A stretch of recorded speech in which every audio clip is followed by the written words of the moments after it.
Hello Mkristo mwenzangu, heri ya mwaka mpya, habari za siku nyingi, na tumai kwamba Mungu anaendelea kutuweka hai na tuko pamoja leo tukiendelea kumtumikia Mwenyezi Mungu katika maisha yetu ya kila siku. Leo hii nimepata baraka ya kuweza kushare nanyi kuhusiana na mambo mbalimbali ambayo yanaweza kutuimarisha kiroho.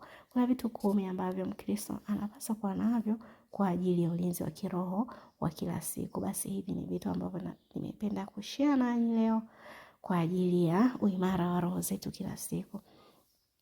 Kitu cha kwanza, najua kila mtu anatambua, huwezi kuwa Mkristo kama huna Biblia. Ndugu yangu, kama huna Biblia, wewe uko juu sana. Biblia ni kila kitu. Lazima usome Biblia, maana Biblia inasema, neno la Mungu linasema Biblia ni chakula cha uzima. Kwa hiyo ili uwe hai kiroho, unahitaji kusoma Biblia. Ni neno la Mungu. Kama ambavyo Zaburi inasema, neno lako ni taa ya miguu yangu na nuru ya njia yangu.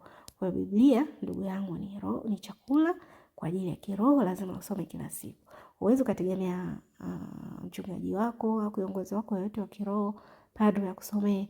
Utakuwa unasoma sehemu ndogo sana ya Biblia kila siku au kila mwaka, kama utataka usikilize mafundisho tu, kwa sababu katika ibada ni sehemu ndogo sana Biblia inasomwa. Lakini kwa na Biblia yako mwenyewe kunakupa fursa ya kusoma vitu vingi sana. Kwa hiyo jiwekee ratiba ya kusoma Biblia. Na nishawahi kuweka mada hapa nikizungumzia kuhusiana na umuhimu wa kuanza kusoma Agano Jipya. Kwa sababu Agano Jipya kwanza ni jepesi, lakini advantage pia ya Agano Jipya ni kwamba unapata kujifunza Injili ambayo ni matendo na maneno ya Yesu Kristo mwenyewe ya kila siku, na kama Kristo alivyosema, hakuja kuitengua Torati bali kuikamilisha. Kwa hiyo chochote ambacho kipo katika Agano Jipya hakikinzani na kile ambako kiko katika Agano la Kale. Lakini ukisoma Agano la Kale bila kusoma Agano Jipya, unaweza ukapotoshwa sana, kwa sababu utakuwa confused. Hutaelewa Agano Jipya linataka nini, hutaelewa Yesu alisema nini. Kwa hiyo kupitia Agano Jipya utajifunza Injili na vitabu vingine ambavyo vimeandaliwa na wanafunzi wa Yesu moja kwa moja. Na baada ya hapo, ukisharudi kwenye Agano Jipya, ni rahisi sana kuelewa dhana na maana nzima ya yale ambayo unayasoma. Watu wengi leo wanafundishwa Biblia na wachungaji ambao wameng'ang'ana na Agano Jipya, Agano la Kale, lakini hakuambii Yesu alisema nini katika hilo. Maana ni rahisi sana kuwa confused kwa tafsiri. Lakini Yesu yeye hakuja kupingwa chochote, lakini translate vizuri maana ya Agano la Kale. Kwa soma Agano Jipya, alafu utapata nguvu ya kusoma Agano la Kale. Lakini usiache kusoma Biblia, ndugu yangu, ni kila kitu. Huwezi kuwa Mkristo bila Agano, bila kuwa na Biblia. Lakini shajara, kwa nini nimeweka shajara? Ninatambua kwamba kuna watu na marafiki zangu wengi wanasema hajui asomeje Biblia hata kama yuko nayo. Kwa hiyo ni ngumu. Hata nikikwambia anza kusoma Agano Jipya, mtu unasoma, yani mtu anakuwa anakosa direction. Lakini shajara iko hapa kukusaidia. Sawa, ni kitabu kimeandaliwa na Katoliki, na watu wengine wanaweza kukaa napata shida sana kuelewa kwa sababu ni kanisa jingine. Unasema mimi nasali kanisa fulani, siwezi kusoma kitabu cha kanisa jingine. Biblia ni hiyo hiyo ndugu yangu, ni hiyo hiyo. Sawa, lakini shajara inakurahisishia wewe kusoma kama unapata shida kusoma Biblia, kwa sababu ni masomo ya kila siku ambayo yako kwenye Biblia na yamepangwa kwa mtiririko mzuri. Na uzuri pia, masomo hayo yametafsiriwa pia. Kwa hiyo utasoma maandiko, utapata tafsiri, lakini pia hiyo shajara inakupa nafasi ya kuandika sehemu. Kama ambavyo kitabu cha Kutoka kinasema andika neno hili kwa ukumbusho. Mungu anathamini sana tunapoandika na kujifunza. Kwa hiyo utasoma maandiko, utakuja utapata tafsiri zake vizuri, lakini pia utaweza kuandika. Lakini pia inakupa nafasi ya kuweza kusoma sasa Biblia kwa kirefu kama wewe umekwama hujui usomaje Biblia. Kwa hiyo shajara ni kitabu kizuri sana. Unakipata wapi? Hebu nenda kwenye maktaba za vitabu vya dini. Hebu nenda makanisa Katoliki pale kwenye, kama kuna duka linauza vifaa, utaipata hii shajara. Kwa mfano saa hizi ni 2026. Shajara ya mwaka huu imeshatoka tangu mwaka jana mwishoni. Kwa utaipata, utasoma na utaweza kusoma masomo mengi ambayo umeshayakuhusu. Hii Januari, labda siku kadhaa, labda 25, 24 zimeshakupita, lakini bado utaweza kusoma kitabu kizima. Yaani ni shajara ni kitabu cha masomo ya mwaka mzima ya kila siku ambao unapata masomo ya Agano la Kale, Agano Jipya yote na Matendo ya Mitume yote, yani imetafsiriwa yale masomo ambayo yanaendana ya kila siku. Kwa hiyo ni licha tu ya kusoma inakusaidia kuelewa maana ya Agano Jipya na uhusiano wake na Agano la Kale. Ni kitabu kizuri, kinakufaa wewe kama Mkristo bila kujali unasoma dhehebu gani. Especially kama unapata shida kusoma Biblia, Shajara ni jawabu lako. Kitu kingine ambacho ninataka uwe nacho na kushauri ni rozari. Rozari, najua wewe kama sio Mkristo Mkatoliki, pengine unaweza kuwa na wakati mgumu sana kuelewa. Lakini nataka utambue kwamba rozari ni kwa ajili ya ulinzi. Ndugu yangu uko vitani. Hapo unapojua ni Mkristo utambue uko vitani muda wote. Rozari kitabu kizuri sana. Ni kitu kizuri sana kuwa nacho. Kiasi kwamba unaweza kukiweka katika gari kama una gari. Kazini kwako pale mezani kwako kazini, dukani, kwenye mkoba ukabeba wakati unatembea ukawa nayo. Rozari imeweka tumaini kubwa sana kwa Mama Maria. Watu wengi ndio maana wanapata shida, wanasema Wakristo wa Katoliki wanamwabudu Mama Maria. Lakini uhalisia Wakristo wa Katoliki wanamwabudu Mungu katika Baba, Mwana na Roho Mtakatifu. Lakini wameweka anatumika Mama Maria anatumika kama muombezi. Kumbuka kule katika muujiza wa kwanza wa hadharani ambao Yesu aliufanya kule Kana ya Galilaya, Mama Maria alimfuata mwanae akamwambia hawana divai. Kama unakumbuka Yesu alisemaje? Alisema, mama, muda wangu bado. Yesu hakuwa tayari kufanya muujiza ile siku, lakini alifanyeje? Mama Maria hata kukata tamaa, alienda kwa wale wahudumu akawaambia, atakachowaambia Yesu fanyeni. Alafu mama akarudi akatulia zake. Yesu alifanyeje? Yesu alienda kufanya kile ambacho mwanae alimuomba. Kwa hiyo kuna ushuhuda mwingi sana mama anafanya kazi hadi leo. Unaweza ukawa unapata wakati mgumu, hebu mjaribu. Jifunze namna ya kusoma rozari, kusali rozari, lakini kuwa na rozari yako. Ni ulinzi. Mama anaelewa namna ya kuongea na mwanae. Wakristo wa Katoliki hawamuabudu Maria, hawamuombi Maria akafanya mambo kwao. Wanaamini kwamba Maria anaenda kuonana na mwanae ili mama huyu anajua kuongea na mwanae amwambie nini. Kwa kama unajua Yesu yuko hai leo, unatakiwa ujue kwamba mama yuko hai pia na anaweza kuongea na mwanae akasikia maombi yako wewe, hata namna ilivyo sahihi ambapo usingeweza kumuomba wewe moja kwa moja. Kwa hiyo hebu jaribu kuwa na Shajara. Hii rozari tumia kama ulinzi, kwa sababu inafanya ulinzi kweli. Kama unavyojua shetani hakai mahali penye nuru. Shetani yeye ni giza, anajitenga na nuru. Kwa hiyo ijaribu hata kama hata wewe uko dhehebu gani, jaribu hii rozari na ujifunze, utaona matokeo yake mazuri sana. Ni kitabu kizuri na ni kitu kizuri ambacho kinakufaa sana sana, hata kama hujui, lakini nakufaa. Kitu kingine ambacho nataka kuwa nacho ni maji ya baraka. Hapa nahisi tunaweza tukaelewana wote kwamba kwa sababu makanisa mengi yana maji ya baraka, wanatengeneza maji yale yameshaombewa. Hii inafanya kazi pia kwa kufanana sana na rozari kama ulinzi. Utambue kwamba uko katika vita. Unaweza ukawa unakaa nyumba ni chafu kiroho. Unafanya kazi, eneo lako la kazi ni chafu kiroho. Eneo lako la biashara lina uchafu kiroho. Inaweza isiwe wewe, lakini wale ambao unakaa nao, wale unaofanya nao kazi, wale unaofanya nao biashara, wanajihusisha na mambo ya giza. Kwa hiyo unasafishaje hilo eneo? Unasafisha kwa maji ya baraka. Maji ya baraka, nadhani kwa lugha rahisi mimi naamini tunatakiwa tuyaite maji matakatifu, maji yanayofanya utakaso.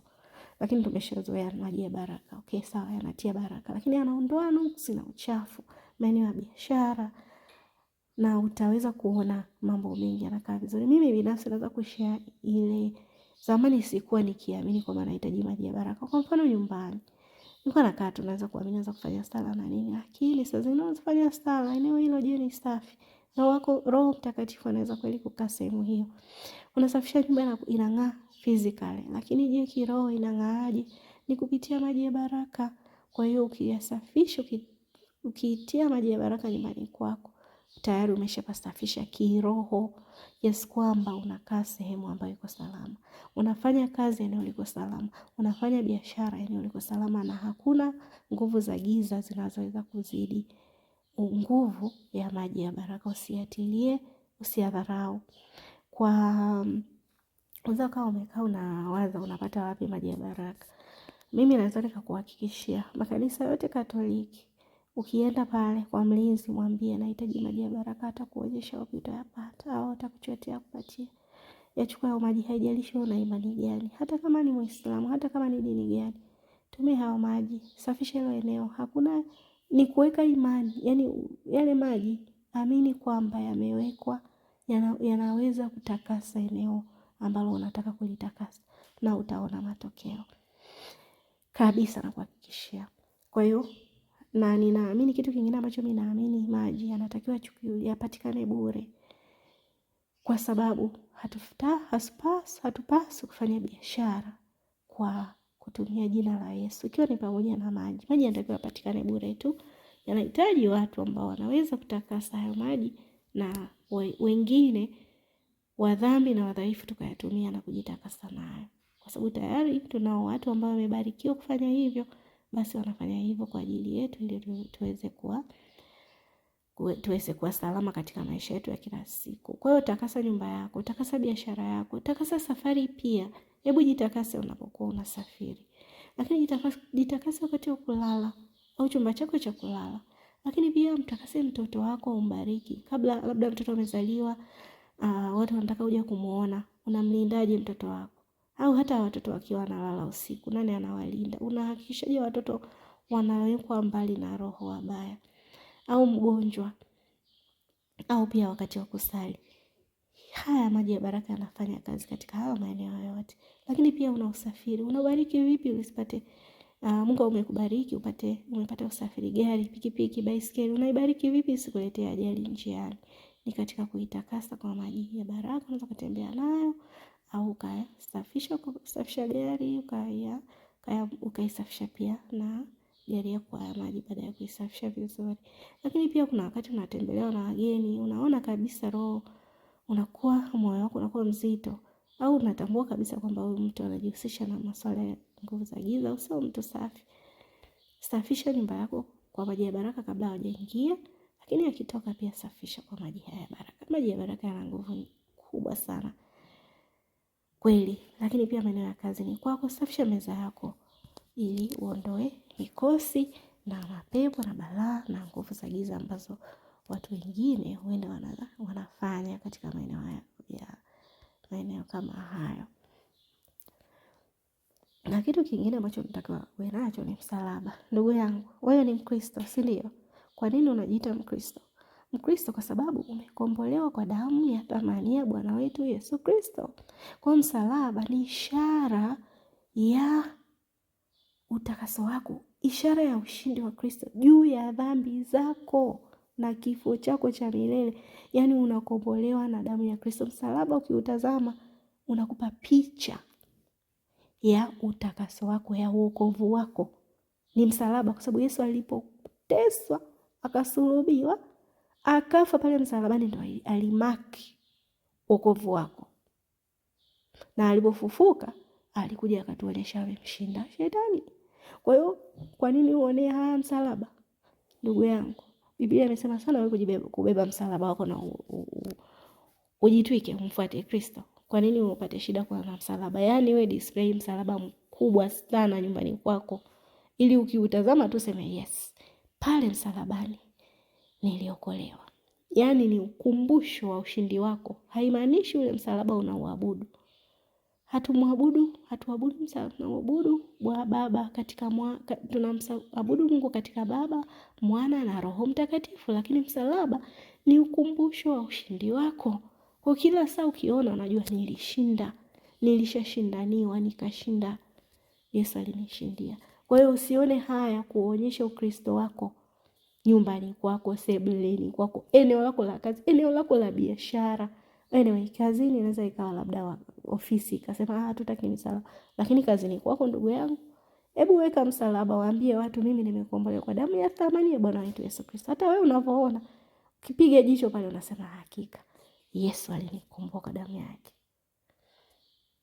Kama ilivyo katika kitabu cha Warumi anasema, lakini Mungu aonyesha upendo wake kwetu kwa kuwa Kristo alikufa kwa ajili yetu. Kwa hiyo ukitazama msalaba unajua Yesu alikufa ili wewe ukombolewe. Kwa hiyo ubebe msalaba kwa ujasiri, hata usione haya. Na wala usiumbishwe na watu wanaosema msalaba ni kuabudu sijui nini, vitu vingine. Tunatafsiri vibaya sana hiyo vitu. Natafuta mada ambayo nitakuja kushare namna ya kuabudu vitu na kutumia simbo za imani kukukumbusha ushindi wako au kukukumbusha Kristo wako. Ni vitu viwili tofauti, hata haviendani kabisa. Sawa, hebu beba msalaba huo unaosema mfalme wa Wayahudi. Of course Yesu alikuwa mfalme wa Wayahudi. Kitu kingine, playlist za nyimbo. Katika vitu ambavyo, na nilishaongea na marafiki zangu wengi sana, kuna wengine walikuwa na mashuleni, unakuta mtu anakuwa na mapepo. Mapepo yalitulizwa na nini au yalichukizwa na nini? Si yalichukizwa na nyimbo za dini? Au hujasikia hizo story? Au umewahi kuona mtu ambaye anapata shida ya mapepo afu ikapigwa wimbo hapo akapata hasira sana? Au unakuta kuna watu wanasema mimi nina majini. Alafu nakuta saa zingine anapita karibu na msalaba, anapita karibu na kanisa anawewezeka. Kanisa kwa nini? Kwa sababu kanisa linaimba. Watu wanapata shida kwa sababu pepo wabaya hawapendi kusikia hivi vitu. Kwa hiyo ukiweka nyumba yako ikawa na sauti ya Kristo nyumbani mwako, kwa kuimba nyimbo za kuabudu, za kusifu na kuabudu, ndugu yangu, unamkimbiza shetani kwa teke moja kubwa sana. Kwa hiyo kuwa na ujasiri. Tafuta hiyo playlist ya nyimbo, ziwe za Kiswahili, za Kiingereza, za namna gani, zozote zile zitakazomwabudu Mungu Baba, Mwana na Roho Mtakatifu.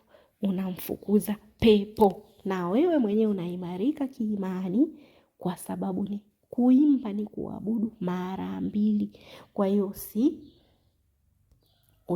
usione haya kuimba hizo nyimbo. Mungu mwenyewe pia anapenda sana tukiwa tunamwimbia, hata kama unaimba vibaya. Mimi ni mtu ambaye naimba vibaya sana, lakini ninaimba hivyo hivyo hata kama sijui kuimba, kwa sababu Zaburi inatuambia mwimbieni Bwana wimbo mpya. Mungu anapenda kusifiwa. Kazi kubwa ambayo tunatakiwa kuifanya ni kumsifu Kristo, kumsifu Baba, kumsifu Roho Mtakatifu. Kwa hiyo ni kupitia katika hizi playlist, ndugu yangu, masikio yako yasikie sana hivi vitu. Epuka muziki ya kidunia, weka sikio lako lisikie nyimbo kama hizi, na Mungu anafurahishwa sana na kitu kama hicho. Kitu kingine ambacho natakiwa kuwa nacho ni picha na maandiko ya Biblia ukutani. Na hivi vitu nimesema tutakuja kutafuta maana tuonge, kwa sababu kuna watu wanasema mnaabudu masanamu. Mnaabudu masanamu. Ndugu yangu, hizi ni symbol zinazo kureflect wewe. Kwa mfano, kama unaweza kuwa unasali kanisa ambalo unasema sisi hatutaki picha aina yote, lakini ukiona msalaba uone chochote, lakini unakumbuka mateso na kifo cha Bwana wetu Yesu Kristo. Kuna picha ukiiona unajua. Kwa mfano kama hapa kuna picha unaona, moja kwa moja unaona kabisa mtu aliyesimama ni Kristo, hata kama sio sura yake, sio sura ya Kristo, sio yeye, lakini mchoro. Lakini unapata picha gani? Ni Kristo. Mnaona mchungaji anachunga kondoo, hata kama hujaambiwa, immediately unasema ni Kristo. Kwa nini unasema hivyo? Kwa sababu ni simbo ambazo zimetumika kureflect Kristo, kureflect Kristo wako. Kwa hiyo sio kwamba unaiabudu hiyo picha kama ilivyo, kwa sababu hiyo picha sio sijui nisemeje. Nitatafuta muda zaidi nizungumzie za kupata maneno ya kuongea, kwa sababu hata sijaandaa kuongea. Lakini hivi vitu ni vitu vizuri sana ambavyo vinamfukuza shetani, au maneno mazuri ya kwenye Biblia. Maktaba zile za vitabu vya dini zina picha hizi kama hizi, au katika hizi photo studio nyingi ambazo wanauza hizi picha, unakuta wengine kama Kristo anakuwa nazo. Unakuta kuna yale maneno famous kwenye Biblia. Kwa mfano Yoshua inasema, lakini mimi na nyumba yangu tutamtumikia Mwenyezi Mungu. Umekuta maeneo mengi wamedisplay vibao vya picha kama hizi. Ni kutoka kwenye Biblia. Ni vitu ambavyo vinamkera shetani. Hawezi kukaa sehemu kama hiyo. Kwa kuwa na ujasiri, hebu viweke hivyo vitu. Kuwa na ujasiri juu ya Kristo wako. Huenda watu wanaosema unaabudu sanamu wanataka usione visualization ya Ukristo wako. Lakini ukivisualize, kila mmoja anajua unamaanisha. Akiona tu anajua huyu ni Mkristo. Hujawahi kujiuliza hilo? Hebu weka hivyo vitu.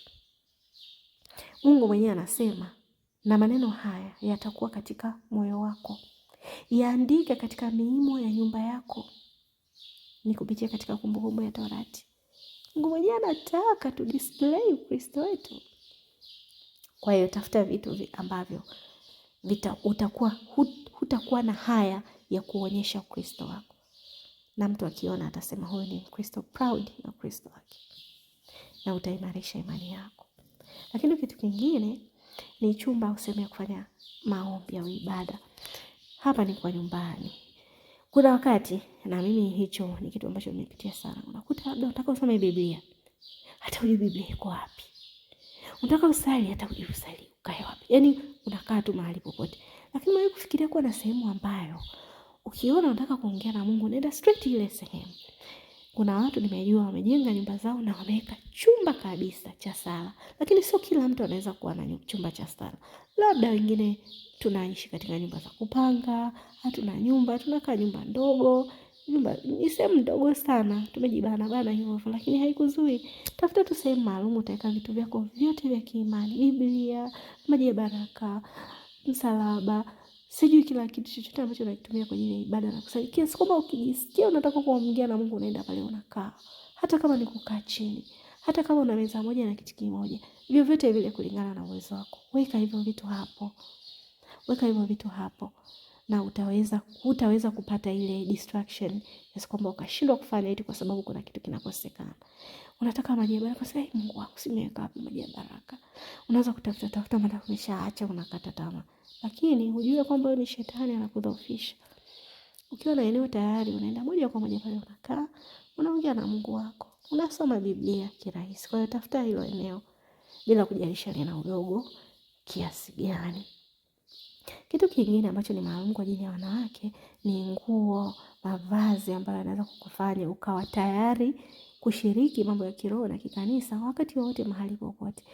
Hii nimeshaona pia mara nyingi na mimi huenda ikawa imenikuta sehemu nyingine. Unaweza kawa kwa mfano huko kazini. Alafu mpewa taarifa, jamani muumini mwenzetu amefariki. Ghafla mnataka mkimbie mbio muende kuwafariji wafiwa. Mwende msibani. Alafu kitu cha kwanza mnaanza kuwaza, hii nguo nimevaaje? Hii nguo ni fupi sana. Watu watanionaje? Unaona kwa sababu kuna mavazi maalum ya kanisani ambao huwezi kuchangamana na waumini wenzio ukiwa umevaa nje ya hapo. Simaanishi kwamba umevaa vibaya sana. Labda unakuta umevaa nguo fupi katika ule ufupi ambao inaweza sio sahihi sana kwenda nayo katika mikusanyiko ya kidini. Kwa hiyo ili uwe tayari kiroho na kushiriki kwenye kongamano la Wakristo wenzio, basi uwe na kanga au kitenge au mtandio ambao popote pale utakapohitajika basi wewe unachukua nguo yako na ifungua unashiriki. Ni muhimu sana kama ilivyo katika Wakorintho ikisisitiza sana kuhusiana na mavazi kwa wanawake. Sisi wanawake mavazi yetu ni rahisi sana kuweza kufanya distraction ya watu kiasi kwamba ikawa kama changamoto au ukajikuta watu wanakuona tofauti bila kujua scenario ambazo wewe ulizipitia hadi kufika eneo lile. Labda ulikuwa sehemu kalazimika kwenda ghafla, lakini ukishakuwa na nguo ni rahisi sana kuweza kushiriki haya mambo. Kwa hiyo nimeinclude hii kwa sababu ina umuhimu huo wa kuweza kuwa Mkristo ambaye unapatikana muda wote katika nyakati zozote na kuweza kuchangamana na wenzio.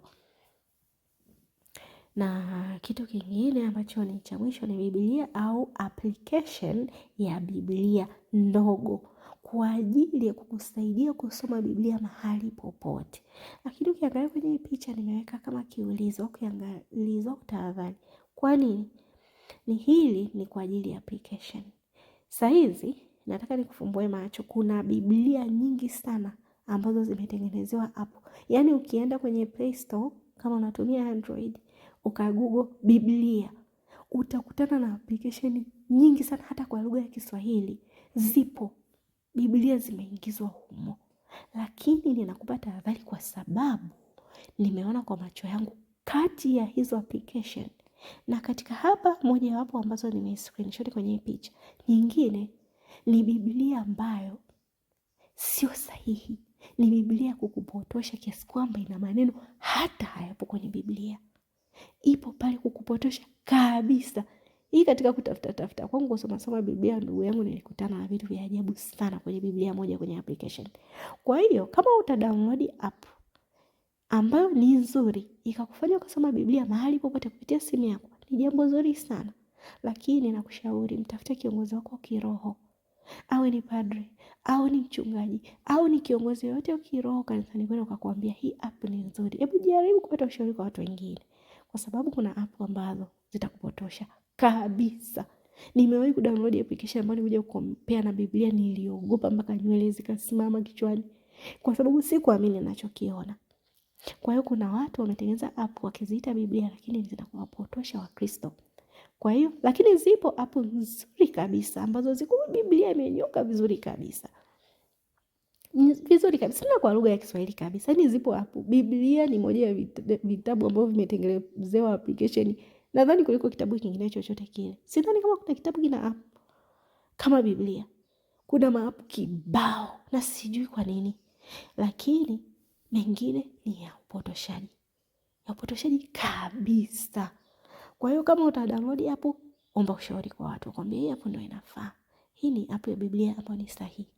Lakini pia mimi baada ya kukutana na hicho changamoto kwenye application, nimeamua kuacha kusoma Biblia. Nimeacha kusoma Biblia kwenye simu, kwenye simu. Sina app tena. Ingawa najua kuna app ambazo ni nzuri.